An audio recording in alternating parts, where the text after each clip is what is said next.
So we can begin our meeting. Before we do, I just want to turn it over really quickly to Mr. Toscano to just amend the record. Yep. Thank you, Madam President. Just one quick announcement. In addition to the items that were noted on the agenda that was pre-printed prior to the meeting, the board also discussed, for exception number 7, the matter under claim number 21 WC 0261G. Thank you, Mr. Toscano.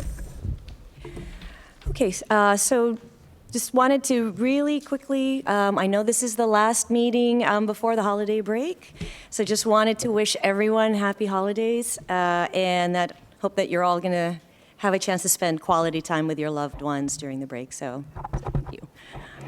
Want to turn it over to Superintendent? Thank you, Rachel, and good evening, everyone. Again, similarly, I just want to wish everyone a very happy New Year and a healthy and happy holiday season. Also, while Dr. McDonald will be doing a presentation tonight on our Class 3 officer program, I just want to make sure I extend a thanks to the West Windsor and Plainsboro officers that are here this evening for their support and for their participation in tonight's presentation.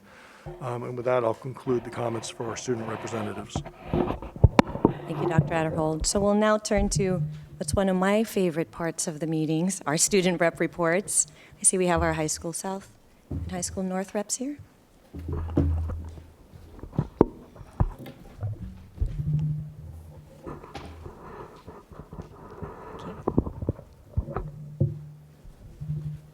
evening, ladies and gentlemen of the board. We want to jump right into things today because there is a lot to cover.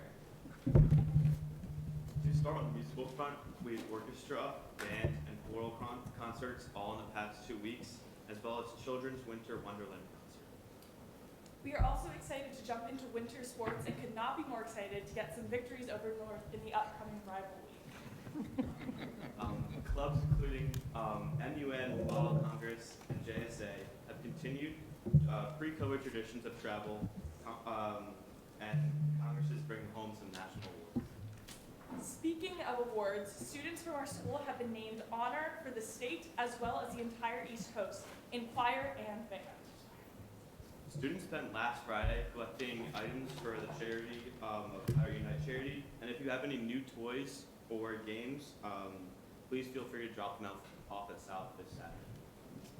Auditions for the winter musical are underway and in preparation for the new winters, and we are currently in preparation for the Winter Spirit Week and pep rallies. Energy is also high this week at South as many of our seniors are hearing back from colleges this Thursday, so we ask that you keep your fingers and toes crossed as our pilots begin their next journey on the high seas. That is all for this month. We will see you next month with more. Thank you. Thank you.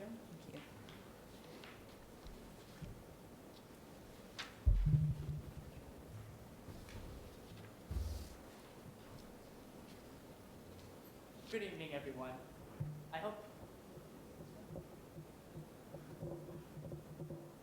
Good evening, everyone. Does it work? Thank you. Good evening, everyone. I hope today went well, and we thank you guys again for letting us stand up here today. To start off, the start of the marking period happened around 2 weeks ago of the second marking period, so that means grades for the first marking period has wrapped up and the report cards have been sent out. Winter breaks is in less than 2 weeks away. That means everyone's been pretty excited for the new holidays coming around. Recently, or a month ago, the High School North Theater Department put on the play for the Heidi Chronicles. This year, instead of the audience being in the theater, they were up on stage with the cast members themselves. Last weekend, the High School North Model Congress debate team went to Yale for one of their debate competitions. At this competition, High School North won Best Delegates, and many of our members gavelled at this competition. Finally, we are celebrating the 12 days of December before Christmas, which start on December 19th, where each day a department at North will dress up in a festive holiday theme. Earlier, the math department had a candy cane theme. Student service did the Polar Express with staff dressed in their pajamas, and Mr. Lago Marcino was the conductor. Dr. Dauber dressed up as Santa, and Dr. Kim and Miss O'Brien were elves on their day. This will lead us to this Winter Spirit Week, which will begin on the 19th with different themes each day this week. Winter sports have also started, and we are beginning our athletic rivalry with games, meets, and matches against High School South. The fencing match against South is Thursday at North. Boys and girls basketball have a doubleheader versus South at South on Friday evening, and while wrestling and swimming have meets versus South next week. Seniors are beginning to receive their early decision notifications, and hopefully the news will be positive for all of them, so let's all keep our fingers crossed. PSAT scores were also released last week for sophomores and juniors. Just yesterday, Dr. Dauber and Mrs. Totaro met with student leadership to discuss our experiences with the district's strategic goal work at school and in classrooms. They plan to meet with additional groups in the future in an effort to obtain more feedback and input from students related to strategic goal work. And lastly, student leadership and Dr. Dauber will be meeting with Mr. James, our Director of Technology at High School North, tomorrow to discuss all things related to tech. Where we plan to be in the future with regards to Wi-Fi and apps, just to name a few of our concerns. And we appreciate Mr. James taking his time to talk to us tomorrow after school. That's all we have for tonight. Thank you for your time, and have a great night. Thank you. Thank you to all our student reps, and I hope you all have a great holiday break. Thanks. All right, so now we'll turn to the next presentation of our Class 3 officers. So I'll turn it now to Dr. McDonald. Good evening. Thank you, Ms. Juliana. I'd like to discuss our Class 3 officer program to the board and the school community. And first and foremost, this is a integral part of our district's commitment to safety and security. So I want to highlight a few of those pieces that we've put in place, not only in the last few years, but that we've had in place for some time in terms of a holistic approach to safety and security. The Class 3 officer program really is a huge part of that. I'm going to go into what a Class 3 officer program has done here in district. As Dr. Adderhold mentioned, we also have officers from both West Windsor and Plainsboro, which we'll bring up in a minute to talk to the board and the public. At the heart of our safety and security measures is really law enforcement collaboration. I will tell you, not a week goes by that we are not discussing safety and security, making sure we're on the same page, getting support from both police departments about situations or things that we want to make sure that we're having best practices related to safety and security. So it really is a collaborative relationship, making sure that we're doing our drilling right, making sure that we're in a place where our schools are safe and secure for the entire school community, not just our students, but our staff and anybody that steps foot on campus, if you will. The Class 3 officer program, as I mentioned before, that really is at the heart of that collaboration, which I'll go into in a minute.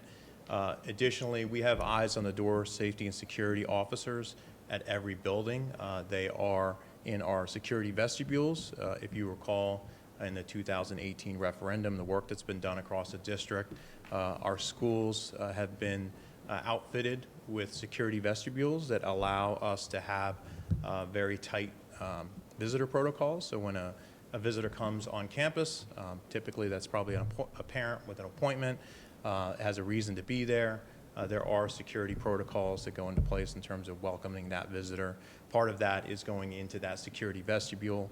Part of that is also Raptor technology you see highlighted here on the PowerPoint. Raptor is a software that essentially runs a database on a driver's license. So a visitor comes to our schools, their driver's license is swiped to verify, of course, their identity. More importantly, too, to make sure that we're running them against other databases out there, specifically sex offender databases. So if you've heard of Megan's Law, for instance, that is something that we're making sure that people coming into our building have been cleared with those databases and that technology. Security cameras. The district has over 700 security cameras across the district. This is a system that can be accessed remotely, and it allows us to, of course, be a deterrent, right, for things that might occur. It also allows us to go back if there is an incident to verify that incident. We also have access to both law enforcement and each township have access to these cameras for those situations that might occur, of course, emergency situations that we might need their support on. Additionally, school-wide lockdown capabilities. This is another technology upgrade. Having the ability to lock down a school in that unforeseen circumstance, we all, of course, hope never happens in one of our buildings. We do have the ability through our Cisco phone system to lock down from classrooms, in addition to, say, a main office or a guidance suite or a nurse's office. So our classrooms are outfitted with phones that allow for that immediate lockdown, which is an automated system. Our staff, of course, is trained in that. Our staff knows the process. Our students are aware, which is why we drill, for example. Leads to my next point. We are not only required to have regular fire, safety, security drills across the district, we also make sure that those drills are done at different times of the day. We practice different scenarios. Part of our collaboration with law enforcement is having them on site from time to time to essentially observe how we do the drills, mistakes we might make, feedback, right? It's meant to be something to support us, to make sure that we're doing everything we can to practice for those types of scenarios. That could be anything from, a medical emergency to a fire to evacuation to a shelter in place. There's a lot of different types of drills that we do practice on a regular basis. So that's very helpful in having that collaboration with law enforcement in both townships. Gaggle software is a software that monitors our district student accounts on Google, and whether it's Google Chat, Google Drive, Gmail, chat messages, and it runs off an algorithm. It's not meant to be a gotcha software, right? We're not looking to catch students per se. This is about supporting students that might be in distress, a troubling situation, or something else inappropriate that needs to be, there needs to be some sort of intervention on. And this is a 24/7. So there are certain members of our administrative team that are notified immediately, and we take a team approach. If there's situations that arise where we have to involve law enforcement, of course we do that. But that's been a great tool for us in supporting our students, especially students that might be in need or in distress. Mental health clinicians, as you're aware, we've had a partnership with Rutgers University Behavioral Health for at least 5 years now, and that relationship has been a great one. It's really supported our school counselors, our student assistance counselors, our child study teams, our nurses, our building administration.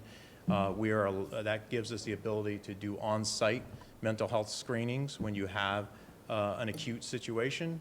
It also allows us to have relationships with outside providers, not just Rutgers, so that if a child is in need or family needs support and additional mental health services, our clinicians are able to help them navigate that field.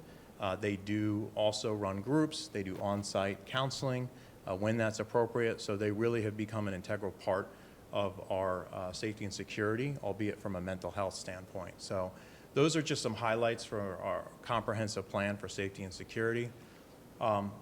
Shifting gears, law enforcement collaboration I mentioned before. There is a memorandum of understanding. It was board approved recently, and that memorandum of understanding is a statewide requirement. For us, it's not just about checking a box and saying we're going to talk to the police a couple times a year. As I said before, it's regular collaboration. If we have certain incidents, we're required by law to make sure that they're notified.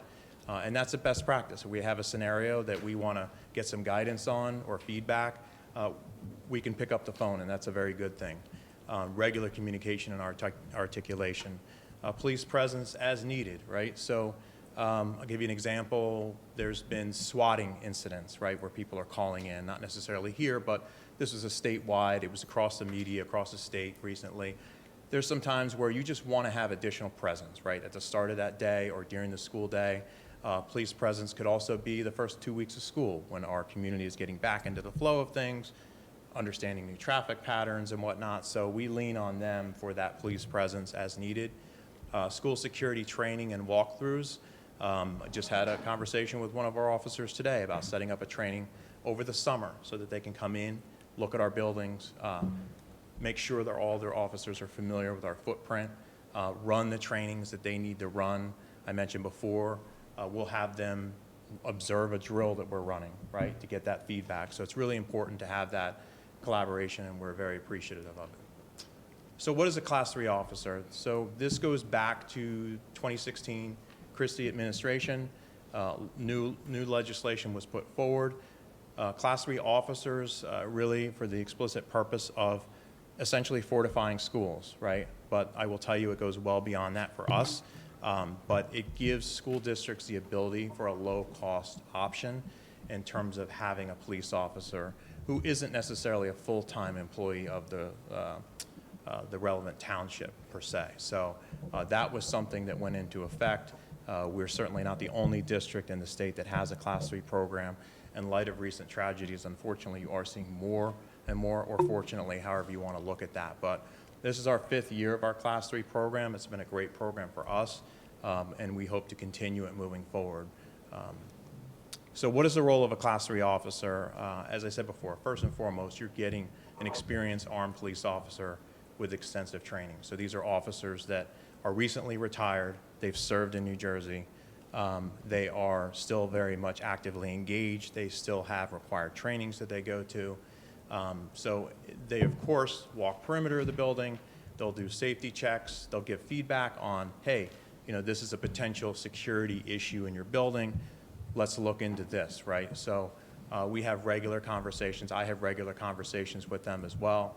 So that's really important to us. Of course, they're fortifying our schools. You have an armed officer. I do think, though, it's well beyond just an insurance policy. They are a collaborative member of our team. They have rapport that they build with students and staff. It's really a community policing effort, if you will, and that's part of the program. We have our own conversations and our own internal trainings with them so that we're all on the same page. But again, it's something that allows us right on site to have that authority of the West Windsor and the police department right in the school, especially for those unforeseen circumstances. Who are the Class 3 officers? Besides personally telling you that they're many fine men and women in our program and in our schools, having gotten to know some of them personally, they are retired law enforcement, as I said previously. They're less than 65 years old. They've already been fully trained. They continue to have to go to mandatory trainings. They're physically capable. These are our experienced officers that you're getting inside the schools on a regular basis. So we are in year 5, as I said before, of a shared services agreement with both West Windsor and Plainsboro. We recently met with both townships. We're hoping to move that conversation forward and continue into ultimately another 5-year agreement with both townships with the understanding that, again, this is under the authority of both West Windsor and Plainsboro Police. This is a district budgeted and funded program. You essentially have 8 officers in each township, 8 Class 3 in each township. They work between September and June to cover the school year. They do not work during the summer. So it is ultimately a collaborative partnership, and I think it's made our relationship with law enforcement even stronger than it was before the program. So that's a little bit about where we are with the Class 3 program. What I'd like to do now is just bring up some of our team here. We'll introduce them. I'm going to bring up Chief Garfalo. Pleasant surprise this evening. Come up and say a couple words. Lieutenant Mark Lee, come on up, gentlemen. And I'll just let them share a few words about their relationship and the partnership. Patrolman Dan Latham, Sergeant Marty McElrath, Lieutenant Brett Bowman. Good evening. Hi, I'll be very brief because I know you guys, your time is busy, very important. I just wanted to say about the program, I've watched it grow over 5 years. And I think the biggest test of all of it is it has been here for 5 years. And it's been an amazing program. And one of the biggest things that we have seen from that is I have read, I have been witness to, I have seen a ton of feedback on this program that's all been positive, including some of our biggest detractors. So I have an individual that does not want guns in schools. Will tell me every day that they don't want guns in schools. But all I get from that person is, who is this Class 3 officer? What a gentleman. What a nice guy. My son was struggling trying to carry his musical instrument out, and he helped my son carry it out. This guy is the ultimate gentleman, and that's all I keep hearing about the Class 3s. And I think that's a testament to our hiring process and to the program itself. And on top of that, we came up with these ideas 5 years ago, and everybody's like, well, you know, what are you doing? You know, and now the entire rest of the world is calling us and saying, hey, what are you doing? We want to do this. We're catching on because the world is not a great place. And you guys have already taken these steps.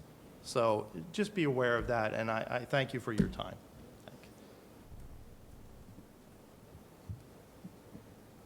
It's an honor to be back out in front of this panel. Thank you. It's truly an honor and a pleasure to be here. When we spoke and made this presentation from the same podium with Dr. Adderhold, one of the things I assured back then, I did in front of council as well, or West Windsor Council, was that we would do a proper vetting process. And if you were going to be a West Windsor officer, you had to meet our standards. We have done that. We have not taken every single candidate. Not every candidate is a perfect fit for the West Windsor-Plainsboro School District, and it's not a perfect fit for us in tandem with the district. So I just wanted to say we've been doing it. One of the things that we do with our training, I spoke to the chief earlier about, as a matter of fact, last week, side by side, we did training with Class 3 officers, our officers, detectives, traffic officers, administration in active shooters. We did a drill, a tabletop drill, as a matter of fact, on a quote-unquote a school lockdown with someone armed with a knife. So we handled that training from a supervision standpoint. Also with incorporating the Class 3 officers involved with it. So we've come a long way from where we started. I am excited about the future. I look forward to the program continuing. We've put a lot into it. You have put a lot into it. And I want to thank Dr. Adderhold for his forethought, because we have other towns within the region that have come to us and said, what is the blueprint that you guys are having for your success? And we gladly share that with them. And it's really an honor to hear that from other towns. It's very humbling to hear that they feel we're doing it right.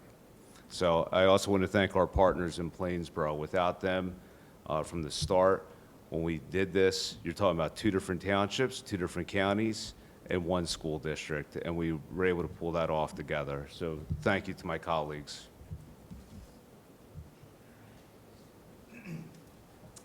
Dan Latham. I kind of run the day-to-day operations of the Class 3s in West Windsor.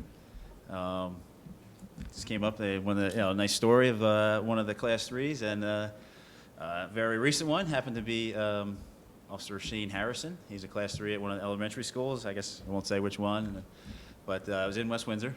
Very unfortunate, very young girl. Just happened to kind of go lifeless in her chair and fall over. I was the first one on scene from West Windsor, besides the Class 3 officer, and the school nurse and everything. And he was literally on the ground breathing for this girl until we could get her to the hospital, and eventually they flew her to CHOP because the hospital couldn't really figure out what was going on, so they had to fly her to CHOP. She's back in school. Luckily, everything's fine, but it was just very nice to see. It was a good, feel-good kind of moment that he was there immediately. Obviously we train him in CPR. They do it every 2 years, like we have to do. And he stepped in, started breathing for the girl, and luckily she's back to school and feeling good. So that was one of the good stories that we have. Oh, many, but that was just one of the very recent ones. All right, thank you. Good evening. My name is Marty McElrath. I'm the sergeant in charge of the Class 3s in Plainsboro. I just wanted to take this time to just make a few different points. Some were already covered. The first being the training that these officers receive. Obviously, we cover what's required by the Attorney General's office, but it doesn't stop there. We continue in-house training specific to what we do, and also how that applies to our schools. Some of this includes what's called CLEAR training, which covers everything from cultural awareness to de-escalation techniques. Beyond that, we also train for active shooter events so that we're prepared to immediately respond appropriately, given the day occurs that we all hope never happens. Next point is really about the community relations side of it. These officers have really, I think, integrated themselves into the school environment over the last 4 years or so. I think it's really a testament to the school environment that's created from the administration, the students, and the staff. I've had the officers approach me, typically it's about a week after they start, and they say that they can't believe how welcoming of a school environment it is. And it's from the top down. It's with the administration, the students, and obviously the teachers. And I think that's very fortunate and really a great thing. Last point I wanted to make was the experience factor. This was talked about. These are not young kids coming in. 25 years is a long time to spend in law enforcement, and we've seen it pay dividends here. We had an incident at Millstone River, I think it was 2 years ago, where an officer observed a medical emergency with an adult that was present, I think before anybody else in the room noticed, and maybe even before the patient himself realized what was going on. But they were able to take immediate action, initiate an emergency response, and that person was able to get the rapid care that they needed during a really significant cardiac event, and ultimately saved their life. So moving forward, we hope to just continue providing this and providing a school environment where the teachers can teach, the students can learn, without having to really worry about the security part of it. Thank you for your time tonight, and happy holidays. Thank you, gentlemen. Appreciate it. There is one more individual in the room I'd like to acknowledge when it comes to safety and security of the district. Mr. Perry Ray is our supervisor of really our Eyes on the Door program. He is very helpful to me on a day-to-day basis, just helping keep the school community safe. So thank you, Perry. Thank you. Any questions? Lee, before you Sure. before you jump in with questions, I just want to thank the gentleman for coming out this evening and for your support. I mean, we can't do this without the township and without the partnership with West Windsor and Plainsboro Police, and it's greatly appreciated. But we can't do it without the support of the council and the township committees, right, in their work. We can't do it without the business department and the business department, HR department, right, over at the townships and here at the district. So we have had a preliminary meeting at this time with the business administrators, the chiefs, or representatives of the departments, as well as HR, between the three different entities, to talk about the existing contract, to talk about modifications, everything from salary to language, and then to make a recommendation to the three respective bodies. So the way this works, just publicly, I want to acknowledge that it would need to come back, the contracts would need to come back to the Board of Education, and then be forwarded to both townships for their consideration, and it requires entities to agree, right? So we're entering into an agreement with Plainsboro Township and with West Windsor Township.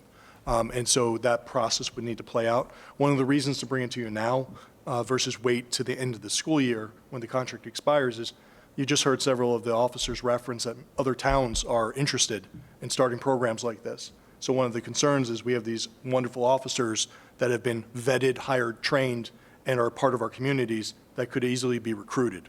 And what we don't want to do is have a 5-year investment walk out the door because East Windsor or South Brunswick or someone in North Brunswick could recruit them away. So that's one of the reasons to do it now versus later.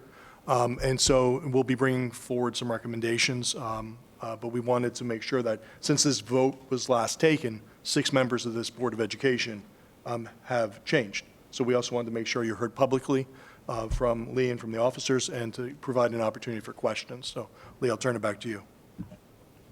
Sure. Thank you, Dr. Adderhall. That's it as far as the presentation goes, but I'll certainly take any questions that the board has. Dana? Hi. Okay. I'll take this off for a second.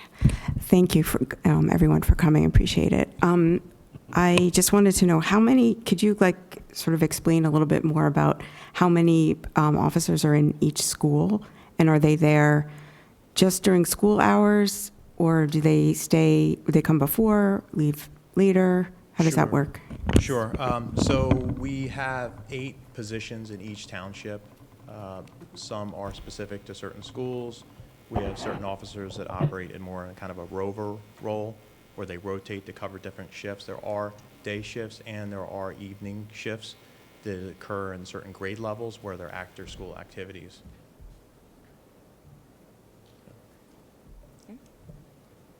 Any other questions? Yeah, go ahead. Thanks for the presentation, and thanks to our guest tonight.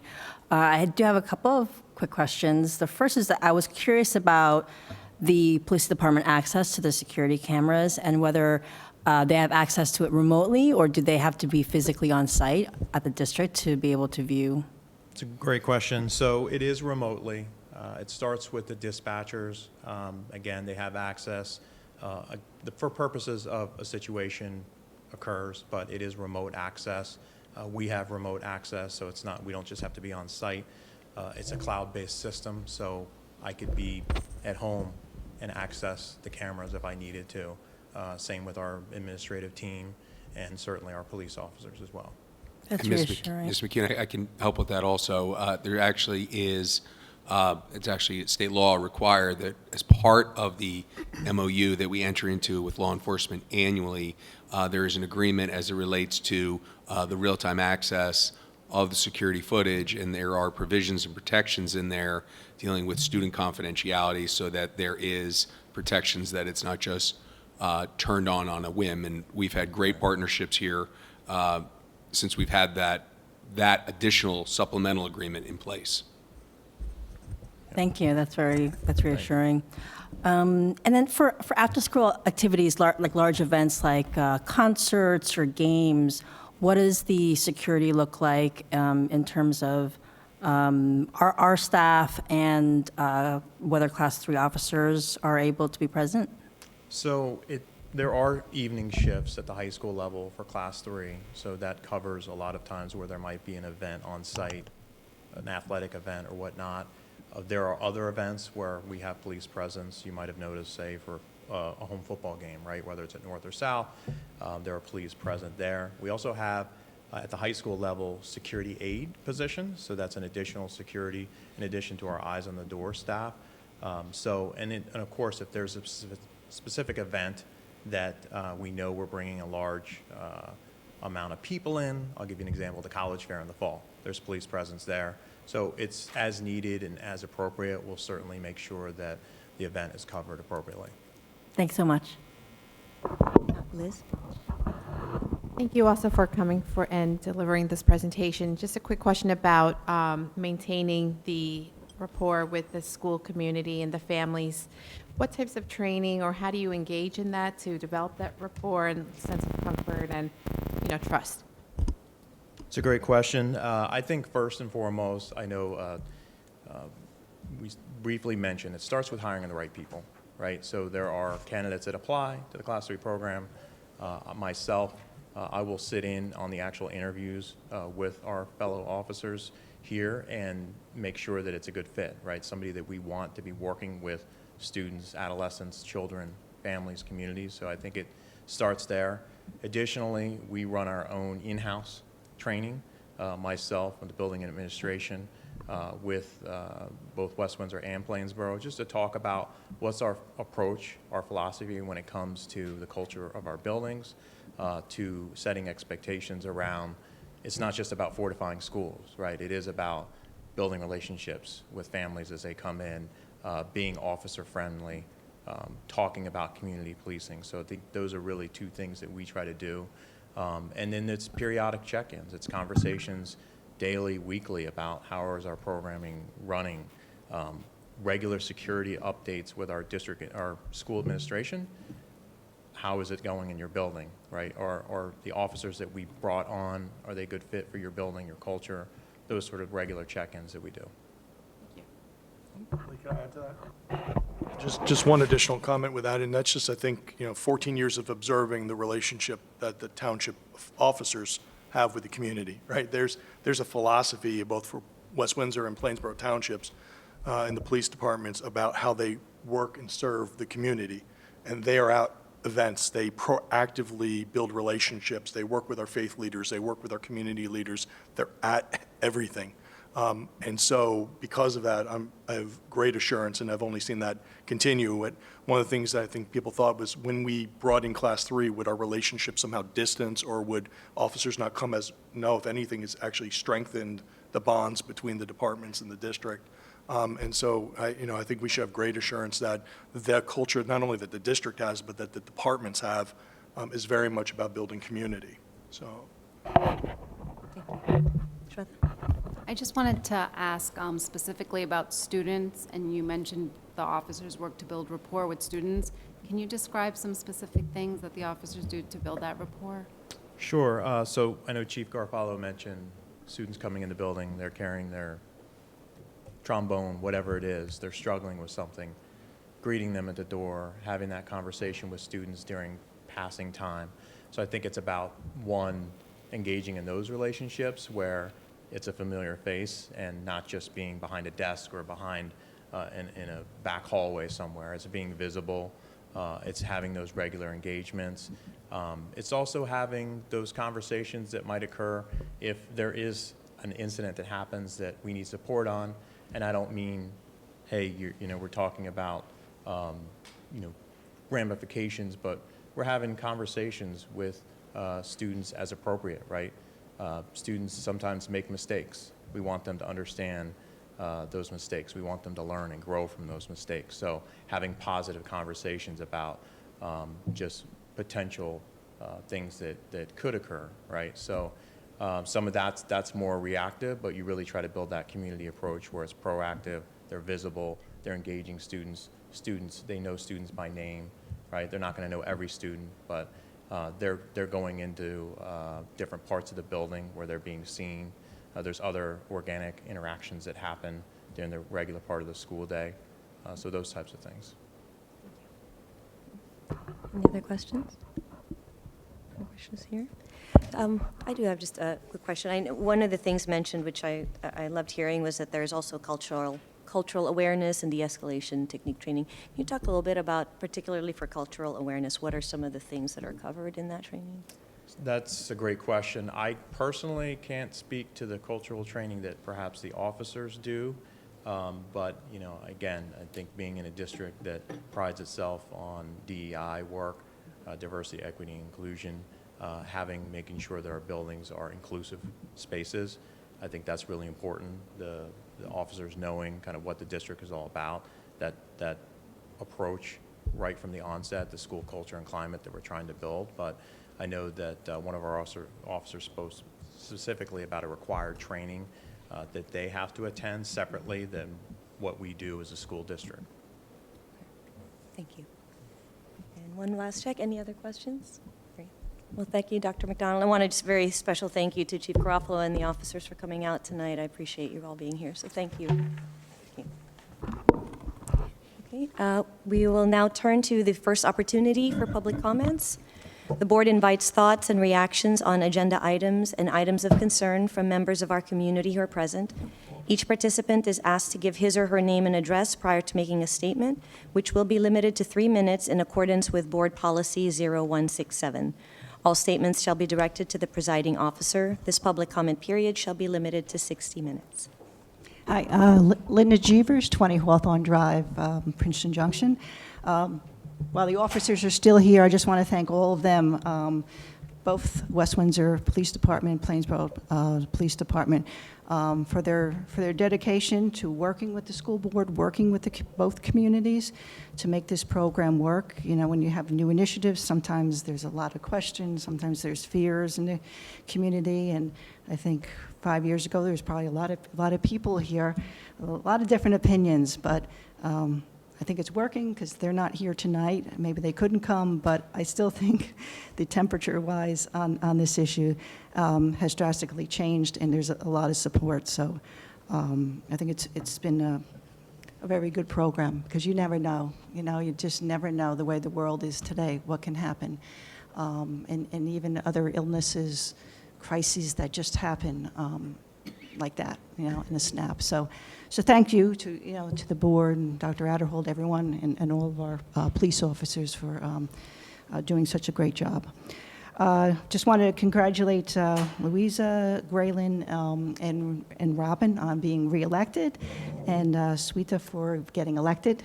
So thanks for serving. Appreciate it very much. I also took a tour, public tour, High School South, a couple of Saturdays ago, so that was very good. It was just great to get back in the schools and see, you know, all that you've done. I know it's a lot, and I know it's a lot even getting just permits. So I kind of try to urge behind the scene on certain things there. And I think the community also appreciates it because, you know, you can get referendums approved and all, but when you really see all the changes in you know, science labs, everything, and comfortable seats in the small auditorium, that was always something that someone would say, because we had, you know, a lot of meetings back there, back when. And I just want to, you know, thank, you know, the board, teachers, staff, for all the dedication and work that you do to make this district really one of the top districts in the state, in the country. And so I want to wish everyone happy Hanukkah, Merry Christmas, Happy Kwanzaa, Happy Holidays, and have a healthy and prosperous New Year. Thank you. Thank you, Linda. Are there any other comments? Okay. So hearing none, I'll close the first opportunity for public comments. So we're now going to turn to our committee reports. Our first one is Administration and Facilities. Dana? Okay, good evening, everyone. The Administration and Facilities Committee met on Tuesday, December 6th. For our first policy reading, we reviewed 3 policies. One was the weapons policy, P8467, and 2 benefits covering non-affiliated administrative employees, and then 1 covering non-affiliated support staff. The committee discussed district facility rental contracts with community organizations for the 2022 and 2023 school year per Regulation 7501, use of school facilities. Next, the committee discussed stakeholder feedback on the 2024-2025 academic calendar.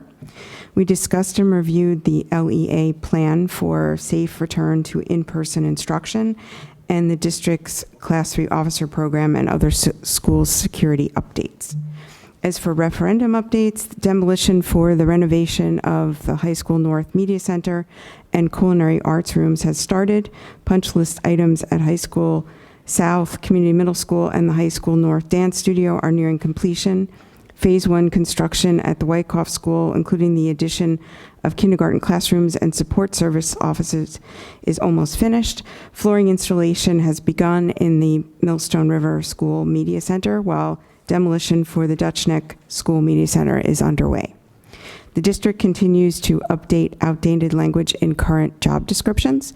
And in this vein, the committee reviewed a description for health benefits specialist, formerly health benefits coordinator, and recommends the revised job description for approval at tonight's board meeting. The committee will next meet on January 17th. Thank you, Dana. Any questions from board members? Okay. Next, we have Curriculum Committee. Pooja. The Curriculum Committee met on Tuesday, December 6th, and we had the pleasure of having Andrea Bean present to us. She's the supervisor of mathematics for 6 to 12. She shared a proposal for 2 additional math courses to be offered this summer. These 2 courses would be in addition to discrete math, which ran for the first time this past summer. The proposal includes a course with a focus on data science and a course to serve as part 2 of discrete math called Discrete Math Topics. These courses would be on a future agenda for recommended approval. The committee recommends approval of the acceptance of the entitlement grant of $446,088. Why am I messing up? $446,885 for the Elementary and Secondary Education Act, the ESEA grant from the state of New Jersey for the fiscal year 2023. The committee recommends approval of the instructional coaching group to facilitate 3 professional development workshops for district teacher resource specialists during the 2022 and 2023 school year at a cost not to exceed $11,800. The committee recommends a reimbursement for 1 administrator to attend the 2023 ASCD annual conference in Denver, Colorado, from March 31st, 2023 through April 3rd, 2023, at a cost not to exceed $2,600. And lastly, the committee recommends approval of High School North Model UN to attend Model UN Nations Conference in Philadelphia, Pennsylvania, from January 26, 2023 through January 29, 2023. The cost of the trip is approximately $600 per student. And for High School North Model UN to attend Model UN Nations Conference in Washington, D.C. from February 16, 2023 through February 19, 2023. The cost of the trip is approximately $686 per student. And finally, for the WWP United cheerleaders to attend the National Conference Championships in Orlando, Florida, from February 9, 2023 through February 13, 2023. The cost of the trip is approximately $1,000 per student. The committee will next meet on Tuesday, January 17th. Thank you, Pooja. Are there any questions from board members? Okay, we'll now go to the Finance Committee. Great. The Finance Committee met on December 6th. The committee met virtually with the District Auditor, Scott McClellan of PKF O'Connor Davies, to discuss the 21-22 Annual Comprehensive Financial Report and Audit findings. Mr. McClellan shared information regarding the Annual Comprehensive Financial Report for the fiscal year ending June 30th of 22. The audit shows that the district is financially stable. The district has won the Certificate of Excellence from the Association of School Business Officials International for the 13th consecutive year. Congratulations to the district staff. There are no audit findings, which means the auditors didn't find any procedural errors that needed to be fixed. This is a clean audit. The audit and financial report is scheduled to be approved at the January 24th Board of Ed meeting. The committee reviewed the finance-related agenda items for tonight's board meeting. This included the bill lists, secretary's report, the disposal of several items that are past their life expectancy, and an amendment to the start date of the Performance Assurance Support Services Agreement. Additional transportation route awards, and several professional development items for staff members. Staff reported that our semi-annual public sale of solar renewable energy credits will be on January 18th of 23. The committee received the updated budget calendar for the 23-24 budget process. Administrative staff have been meeting to plan the 23-24 school budget. For the current budget, staff will meet with the county superintendent and county business administrator for the mid-year budget review on January 20th. Staff shared updates regarding district construction projects. The permits for the Dutch Neck Library project have been approved. The contractor has removed ceiling tile and started saw cutting the floor for utilities. This work has been scheduled for non-school hours. At Millstone River, the media center tile floor is being installed to accommodate the installation of the casework and plumbing fixtures. For phase 2 of the Wyckoff renovation and expansion, staff had the first job conference with Dandria Construction. The first job conference also took place with Performance Mechanical for the new HVAC at Wyckoff. The phase 1 portion of the Wyckoff construction project is moving along. New lighting was installed and is awaiting programming. The site contractor is back on site completing the grading. Final concrete sidewalks and pads will be poured shortly. Ceiling tiles, interior doors, and marker board installation are nearing completion. Flooring for classrooms and hallways is almost complete. Community Middle School, High School South, and the High School North Dance Studio projects are in the punch list phase. The High School North Media Center and Culinary Arts renovation demolition has begun, and the permits were obtained for the South Pool Bubble, so that work is also now progressing. The state announced a $350 million grant program. District administration is working on taking advantage of these funds by putting in applications for various projects. Staff provided the monthly cafeteria services report. The number of breakfasts served increased to 477, up 54 from the prior month of 423. However, the number of lunches served of 42,969 was a decrease of 572 from the prior month. Sodexo has been working with a temp to permanent agency and has 6 employees going through the background check process. Sodexo has had 2 employees leave, 1 is retiring and 1 is moving out of state. The district has spent $86,000 out of the $337,000 from the supply chain assistance funds on food that meet that criteria. Sodexo has been working with local vendors, the Family and Consumer Science Program, the Green Teams, and the Purchasing Department to use the local food for schools funds of $24,000. As to transportation, there was a bid opening, and the results are on the agenda for approval. The draft reorganization meeting agenda was available for the committee's review. There was no additional business, and the committee will next meet on Tuesday, January 17th. Thank you, Louisa. Any questions for finance? All right, so now we will go ahead and move to the voting portion of our meeting. Can I have a motion for administration items 1 through 10 with correction to number 3, that should say November 2022, plus the purple addendum? Dana and Liz, any questions or comments? Chris? Okay, we'll start with Ms. Bonso. Yes. Geez, I'm starting to stutter again. Miss Chin, geez, sorry. Yes. Sorry, Ms. Chenier. I apologize. Ms. Ho. Yes. Ms. Krug. Yes. Ms. Shetty. Yes. Ms. Zovich. Yes. Ms. McEwen. Yes. Ms. Juliana. Yes. Can I get a motion for curriculum items 1 through 3, Pooja and Robin? Any questions or comments? Okay, we'll start with Ms. Chenier. Yes. Ms. Ho. Yes. Ms. Krug. Yes. Ms. Shetty. Yes. Ms. Zovich. Yes. Ms. Bonsall. Yes. Ms. McEwen. Yes. Ms. Juliana. Yes. All right, can I get a motion for finance items 1 through 15? And with this correction to number 5, that should say 2023-2024 school year, plus the blue addendum, Louisa and Shweta. Any questions or comments? Okay, we'll start with Ms. Ho. Yes. Ms. Krug. Yes. Ms. Shetty. Yes. Ms. Zovich. Yes. Ms. Bonsall. Yes. Ms. Chenier. Yes. Ms. McEwen. Yes. Ms. Juliana. Yes. All right, can I get a motion for personnel items 1 through 2, plus the green and pink addenda, Graylin and Liz? Any questions?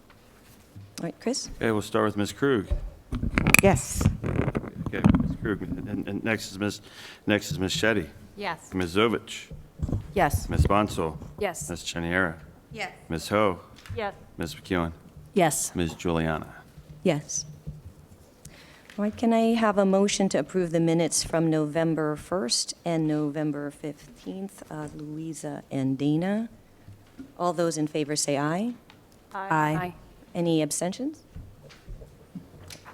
I'm going to abstain from the November 1st, 2022 closed executive session, please.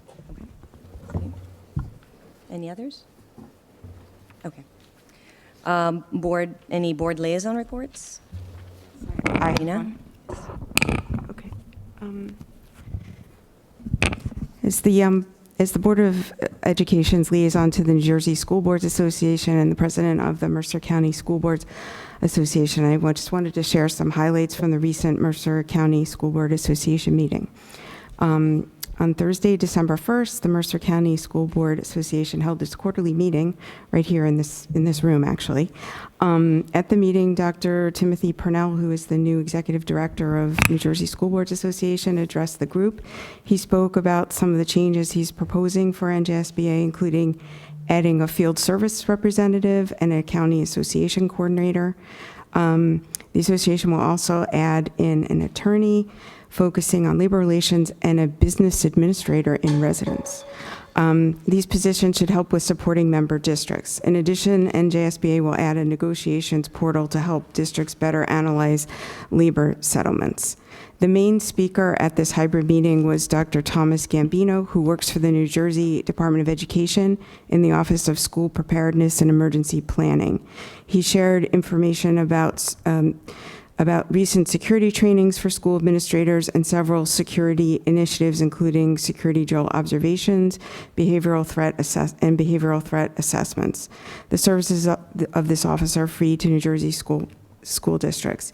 He also shared a very powerful PSA produced in conjunction with Sandy Hook Promise, reminding us all to say something if we see something unusual. The Mercer County School Board Association will next meet in a virtual setting on Thursday, February 2nd, with the planned topic being managing the board process, and I hope that some of you will be able to join. Thanks. Dana. Okay, any other liaison reports? Okay, any new business? Right, so that takes us to the second opportunity for public comments. The board invites comments from members of our community who are present. Each participant is asked to give his or her name and address prior to making a statement, which will be limited to 3 minutes in accordance with Board Policy 0167. All statements shall be directed to the presiding officer. This public comment period shall be limited to 15 minutes. Do we have any public comments? Okay, seeing none, I will close this public comment portion. So can I have a motion to adjourn? Louisa and Pooja, all those in favor say aye. Aye. Okay, great. Thank you again, everyone, for coming out. Appreciate it.